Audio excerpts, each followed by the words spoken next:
Next देखिए angle in standard position, मतलब कि एंगल की हम स्टैंडर्ड पोजीशन को देखेंगे, उसके बाद के एंगल। वैसे तो प्रीवियस हमने जनरल एंगल को डिस्कस किया हुआ है। जनरल एंगल आपके कौन से होते हैं कि theta plus 2n pi radian.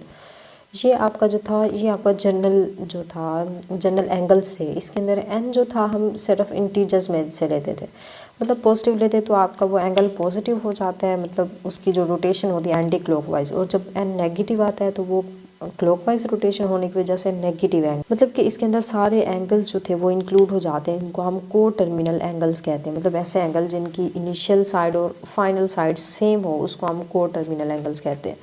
तो ये हमने प्रीवियस देखा था। आज हम देखेंगे कि एंगल जो है वो अपनी स्टैंडर्ड पोजीशन के अंदर कब होते हैं।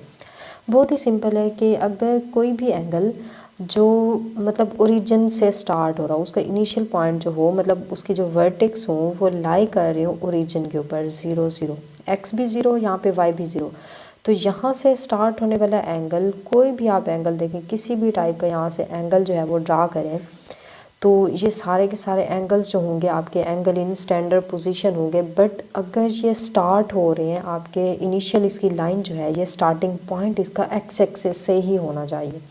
ये ना हो कि ये स्टार्ट वाई एक्सिस से हो रहे हो। जैसे कि मैं इसको ऐसे यहाँ ड्रा कर लूँ, वाई एक्सिस से स्टार्ट होकर यहाँ एंड हो रहा है, ये एंगल थीटा बना रहे हैं। नेफर, ये एंगल तो है बट ये एंगल अपनी स्टैंडर्ड पोजीशन के अंदर नहीं है। पहली बात तो वो वर्टेक्स मतलब 0 से स्टार्ट हो रही हो, दूसरा वो मतलब उसकी जो वर्टेक्स हैं, वर्टेक्स लाई कर रहे हैं ओरिजिन पे, और दूसरा वो स्टार्टिंग पॉइंट, उसका ओरिजिन जो उसका स्टार्टिंग पॉइंट हो वो एक्स एक्सिस हो, मतलब यहाँ से ड्रा करें ये आपका एंगल थीटा बना रहा है। सेम अगर इसको मैं देखूँ तो ये मैं इसको अल्फ़ा का नेम दे दूँ।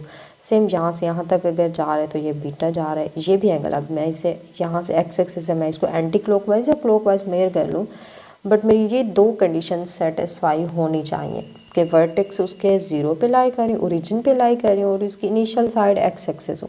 चाहे अब उसकी रोटेशन क्लॉकवाइज हो या एंटी क्लॉकवाइज हो, इससे हमारा कोई कंसर्न नहीं है।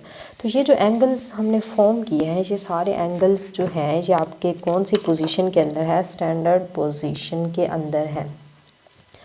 अच्छा, तो अब ऐसे एंगल जो अपनी स्टैंडर्ड पोजीशन में ना हो तो वो कुछ भी हो सकते हैं, मतलब जैसे ये 0 से ओरिजिन से इसका जो वर्टेक्स था ओरिजिन पे लाई करे। फॉर एग्जाम्पल मैं यहाँ पे एक एंगल ड्रा कर दूँ, जैसे हम ये लाइन ड्रा करते हैं। अब यहाँ पे जो एंगल बन रहा है, तो अब ये एंगल अगर फॉर एग्जाम्पल इसको 0 का नेम दे दूँ, इसको 1 का, और इसको मैं 2 दे दूँ, तो ये जो एंगल थीटा बना है, तो अब ये हमारा एंगल इन स्टैंडर्ड पोजीशन नहीं है। क्यों? क्योंकि देखें ये एक्स एक्सिस 2 का डिस्टेंस कवर किया, ओरिजिन पे ये नहीं बन रहा, इसके वर्टेक्स ओरिजिन पे लाई नहीं कर रहे। इसके वर्टेक्स देखें क्या बन रहे हैं, एक्स एक्सिस 2 डिस्टेंस है, वाई इस पे 0 है, 2,0 यहाँ पे एंगल थीटा बन रहा है। तो हमारी फर्स्ट कंडीशन ही फेल हो गई। सेकंड चाहे होल्ड करे, सेकंड देखिए होल्ड करिए, एक्स एक्सिस से ही स्टार्ट हो रहा है। बट इन दोनों में से कोई एक कंडीशन भी अगर फेल हो गई तो हमारा एंगल अपनी स्टैंडर्ड पोजीशन के अंदर नहीं होगा। क्लियर हो? तो वो सारे एंगल जिसके वर्टेक्स ओरिजिन से स्टार्ट हो रही हो और जो उसका इनिशियल लाइन है वो एक्स एक्सिस हो, चाहे वो क्लॉकवाइज है या एंटी क्लॉकवाइज, तो ये हमने स्टैंडर्ड पोजीशन देखी एंगल की।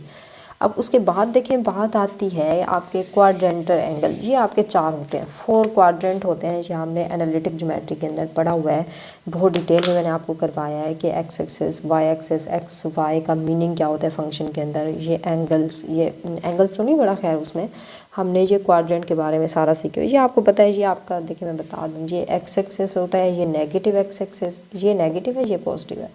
ये पॉजिटिव वाई एक्सिस होता है, ये नेगेटिव वाई एक्सिस 0, यहाँ वर्टेक्स 0 का मतलब ओरिजिन होता है।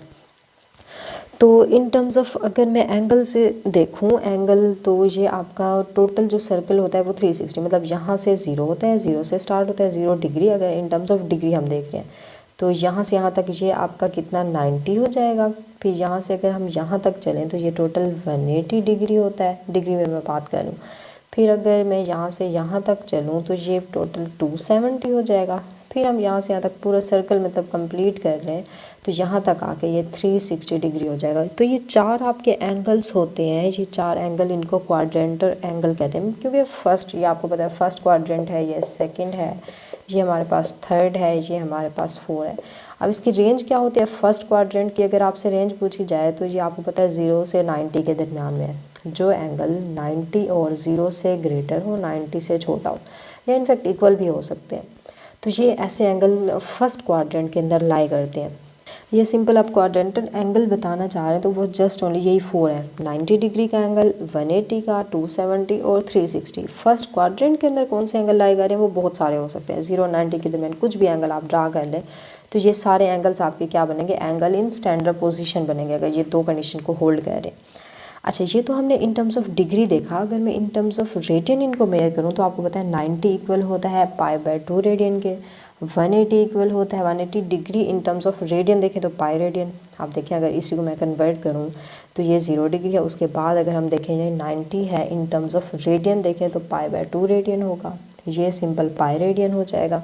और ये वाला 3π/2 रेडियन होगा 270 डिग्री, और ये वाला 360 जो है ये 2π रेडियन हो जाएगा। इन टर्म्स ऑफ डिग्री देखें तो ये आपके 4 एंगल्स हैं, 270 इसके इक्वल है 360 2π के। तो अगर इन टर्म्स ऑफ आप इसको रेडियन देख रहे हैं तो ये आपके 4 एंगल्स बन गए।